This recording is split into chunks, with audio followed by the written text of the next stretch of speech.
जगदम्बा महामाया आद्या शक्ति परमेश्वरी भुवनेश्वरी को मेरा सादर नमन है।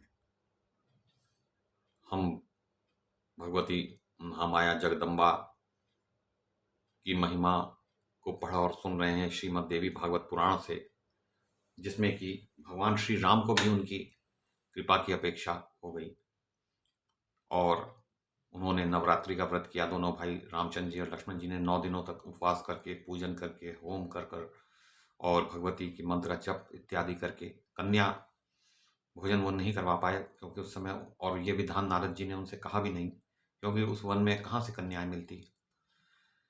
तो उसके बाद अष्टमी की रात्रि को भगवती देवी प्रसन्न हो गई और प्रसन्न होकर उन्होंने भगवान श्री राम से कहा कि विशाल भुजा से शोभा पाने वाले श्री राम, अब मैं तुम्हारे व्रत से अत्यंत संतुष्ट हूं। जो तुम्हारे मन में हो वह अभिलषित वर मुझसे मांग लो। तो देखिए, वर देने को तैयार है। तुम भगवान नारायण के अंश से प्रकट हुए हो, मनु के पावन वंश में तुम्हारा अवतार हुआ है। रावण वध के लिए देवताओं के प्रार्थना करने पर ही तुम अवतरित हुए हो। इसके पूर्व भी अब वो बताएंगी कि कौन कौन से अवतार भगवान श्री राम ले चुके हैं। इसके पूर्व भी मत्स्यावतार धारण करके तुमने भयंकर राक्षस का संहार किया था और वेदों की रक्षा की थी। फिर कच्छप रूप से प्रकट होकर मंदराचल को पीठ पर धारण किया, यों समुद्र का मंथन करके देवताओं को अमृत द्वारा शक्ति संपन्न किया। तो भगवान श्री राम के कितने अवतार हो चुके हैं देखिए। राम, तुम वराह रूप से भी प्रकट हो चुके हो। उस समय तुमने पृथ्वी को दांत के अग्रभाग पर उठा रखा था। तो देखिए, वामन अवतार उनका वराह अवतार है। और तुम्हारे हाथों हिरण्याक्ष की जीवन लीला समाप्त हुई थी। जब उन्होंने वराह अवतार लिया था तो हिरण्याक्ष को एक थप्पड़ से मार डाला था। नृसिंह रूप धारण करके तुम हिरण्यकशिपु को मार चुके हो। तो ये तो कथा बहुत प्रसिद्ध है कि किस प्रकार नृसिंह भगवान ने हिरण्यकशिपु को पेट को ऐसे चीर डाला जैसे कोई चटाई को चीर डाले चाकू से। तो प्राचीन समय में वामन का विग्रह धरकर तुमने बलि को छला। तो देखिए, वामन अवतार में वो इंद्र के छोटे भाई उपेंद्र बनकर, वामन बनकर, बौने बनकर, उन्हें बौने नहीं कहते, उन्हें वामन कहते हैं, छोटे कद के थे वो। तो उसमें उन्होंने इतने बड़े 3 पग लिए कि जिसकी कोई तुलना ही नहीं है, और त्रिलोकी को एक ही 2 पगों में नाप दिया। तीसरा पग खाली बच गया तो बलि ने कहा, ये मेरे ऊपर रख दीजिए, जब रखने को स्थान ही ना मिला। इस प्रकार उन्होंने बलि को अपने वश में करके इंद्र को त्रिलोकी का साम्राज्य देकर और बलि को रसातल को भेज दिया। ये तो हम सब जानते हैं। तो उस समय देवताओं का कार्य तुमने सिद्ध किया। भगवान विष्णु के अंश से संपन्न होकर जमदग्नि के पुत्र, तो जिनका नाम परशुराम लोग कहते हैं, वैसे तो राम ही नाम था उनका, लेकिन परशु रखते थे तो परशुराम हो गए। तो जमदग्नि के पुत्र होने का अवसर तुम्हें प्राप्त हुआ। तो देखिए, ये परशुराम अवतार उनका भगवान का।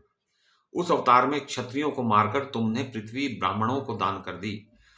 उसी प्रकार इस समय तुम राजा दशरथ के यहां पुत्र रूप से प्रकट हुए। तुम्हें अवतार लेने के लिए संपूर्ण देवताओं ने प्रार्थना की थी, क्योंकि उन्हें रावण महान कष्ट दे रहा था। राजन, अत्यंत बलशाली ये सब वानर देवताओं के ही अंश हैं। ये तो वाल्मीकि रामायण में हम पढ़ेंगे कि ब्रह्मा जी कहते हैं कि सब देवता अब अपने अंश रूप स्वरूप वानरों और ऋक्षों यानी रीछों को उत्पन्न करें।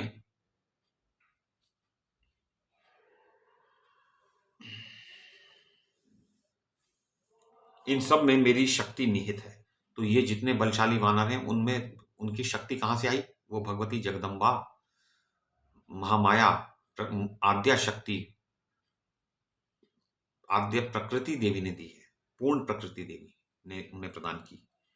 तो अनघ, तुम्हारा यह छोटा भाई लक्ष्मण शेष नाग का अवतार है। रावण के पुत्र मेघनाद को यह अवश्य मार डालेगा। इस विषय में तुम्हें कुछ भी संदेह नहीं करना चाहिए। तो ये रावण को मेघनाद को मार देगा। जो मेघनाद रावण से भी अधिक अवध्य है, कि उसका वध होना बड़ा ही कठिन है। रावण का तो एक बार को हो जाए, पर मेघनाद को मारना तो उससे भी कठिन है। उस मेघनाद को लक्ष्मण जी ने मारा। इस विषय में तुम्हें कुछ भी संदेह नहीं करना चाहिए। अब तुम्हारा परम कर्तव्य है इस वसंत ऋतु के नवरात्र में असीम श्रद्धा के साथ उपासना में तत्पर हो जाओ।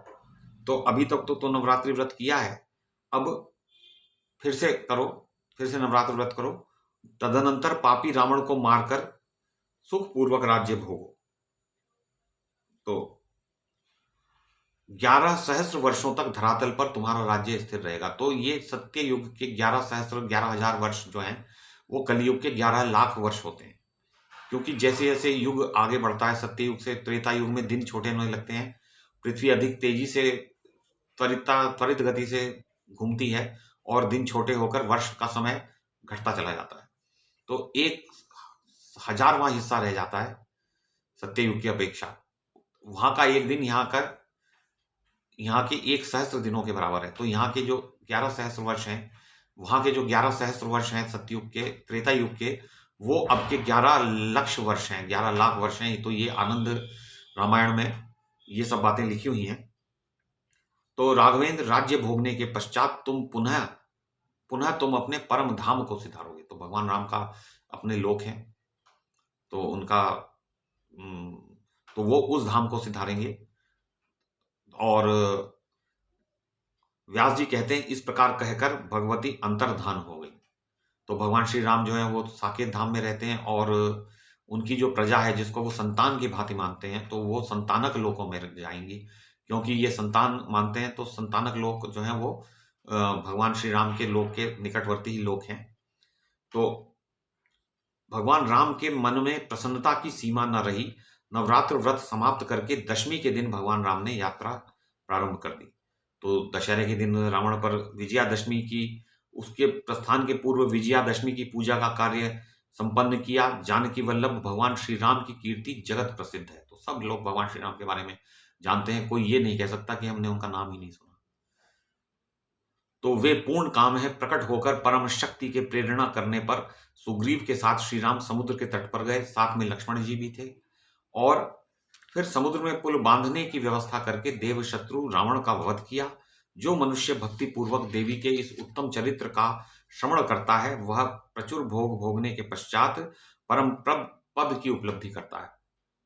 तो प्रचुर भोग भी भोगता है और फिर परम पद उसे प्राप्त हो जाता है। परम पद का अर्थ है कि जिससे बड़ा कोई पद है ही नहीं, उससे बड़ी कोई पोस्ट, कोई स्थान है ही नहीं। जिस प्रकार इस भूतल पर यूनाइटेड नेशंस, संयुक्त राष्ट्र की के जो पद को बहुत ऊंचा समझा जाता है, या राष्ट्रपति या प्रधानमंत्री के जो पद होते हैं, राजा लोग जैसे होते स्थित होते हैं, उससे भी ऊंचा पद ये परम पद है, जिसमें भगवान की सेवा का कार्य जो है वो किया जाता है। और इससे बढ़कर कुछ भी नहीं, इससे बड़ी जीव के लिए कोई उपलब्धि नहीं है कि उसे प्रभु की, भगवान की, भगवती की सेवाओं का अवसर प्राप्त हो जाए। तो ये शास्त्र के अनुसार मैंने अपना विचार व्यक्त किया। श्रीमद देवी भागवत का तीसरा स्कंद इस प्रकार समाप्त हो जाता है। तो श्री जगदम्बिकायै नमः। तो अब चौथा स्कंद प्रारंभ हम करते हैं श्रीमद देवी भागवत पुराण में। तो जन्मेजय और व्यास जी के जो इसमें वार्तालाप चलेगा, और जन्मेजय कहते हैं, मुनिवर व्यास जी, आप संपूर्ण ज्ञानों के अटूट भंडार हैं। आपका अंतःकरण परम पवित्र है। आपकी कृपा से ही हमारे कुल की वृद्धि हुई है। तो ये तो सब जानते हैं कि धृतराष्ट्र और पांडु और विदुर जो हैं, ये इन्हीं के पुत्र हैं। व्यास जी ने ही उनको उत्पन्न किया है। प्रभु, मैंने सुना है जो बड़े प्रतापी थे, जिनके यहाँ स्वयं भगवान का पुत्र रूप से अवतार हुआ था, और देवगण भी जिनका सत्कार करते थे, और आनक दुंदुभि नाम से जिनकी प्रसिद्धि थी, वे शूरसेन नंदन महाभाग वसुदेव जी सदा धर्म का पालन करते हुए भी कंस के कारागार में बंदी बनाए गए। तो कृष्ण जी के पिताजी जो वसुदेव जी थे और देवकी, उनको बंधक बना लिया गया। तो ये तो सब जानते हैं कि क्योंकि एक आकाशवाणी हुई थी जिसने कहा कि देवकी के गर्भ का आठवें गर्भ से उत्पन्न होने वाला जो बच्चा है वो तेरी हत्या कर देगा, तुझे मार डालेगा।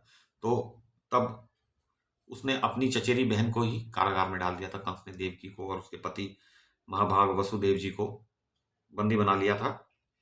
तो अपनी धर्म पत्नी देवकी के साथ उन्होंने ऐसा कौन सा अपराध कर दिया था? अब जन्मेजय जी पूछ रहे हैं, उन्हें नहीं ज्ञात है कि ये सब क्या बात है। फिर देवकी के 6 बालक क्यों मारे गए? 6 बच्चे जो भी होते थे वो मारे जाते थे, जबकि वो इतने धार्मिक थे दोनों। कंस भी तो ययाति का वंशज था, उसके द्वारा यह घृणित काम कैसे बन गया? उसने इतने घिनौने काम कैसे कर दिए? फिर कारागार में भगवान श्री हरि का अवतार लेने का क्या कारण है कि वो अवतार उनका जो है वो एक बंदी गृह में वो अवतरित हो रहे हैं? इस प्रकार भगवान श्री कृष्ण के अवतार तथा पांडवों के संबंध में बहुत सी शंकाएं करके जन्मेजय फिर बोले कि क्षत्रिय के वंश से उत्पन्न कोई भी मानव ब्राह्मण से द्वेष नहीं करता। क्षत्रिय तो ब्राह्मणों के पीछे पीछे चलते हैं, जैसा वो बोलते हैं वैसा वो करते हैं, तो उनसे द्वेष करने की तो प्रश्न ही नहीं उठता क्षत्रियों के लिए। फिर मेरे पिताजी मौन रहकर तपस्वी जीवन व्यतीत करने वाले ब्राह्मण के द्वेषी कैसे बन गए, कि उन्होंने एक मरा हुआ सर्प उस ऋषि के गले में डाल दिया, जिसने श्राप देके मेरे पिता परीक्षित को नष्ट कर दिया, उनके पुत्र ने। तो साधो आप पिता तुल्य हैं, संपूर्ण विषयों की जानकारी आपको सुलभ है, तो आप मेरे चित्त को शांत करने की कृपा कीजिए। सूत जी कहते हैं, इस प्रकार परीक्षित कुमार जन्मेजय ने सत्यवती नंदन व्यास जी से पूछा और चुप होकर बैठ गए। तो अब व्यास जी कुछ बात करेंगे। तब पुराणों के पूर्ण जानकार और प्रवचन करने में कुशल व्यास जी ने उनके प्रति संदेह दूर करने वाले कुछ वचन कहे, तो हम कल पढ़ेंगे कि वो वचन क्या है। तब तक मैं महामाया जगदम्बा परमेश्वरी जगदीश्वरी को अत्यंत आदरपूर्वक नमन करता हूँ।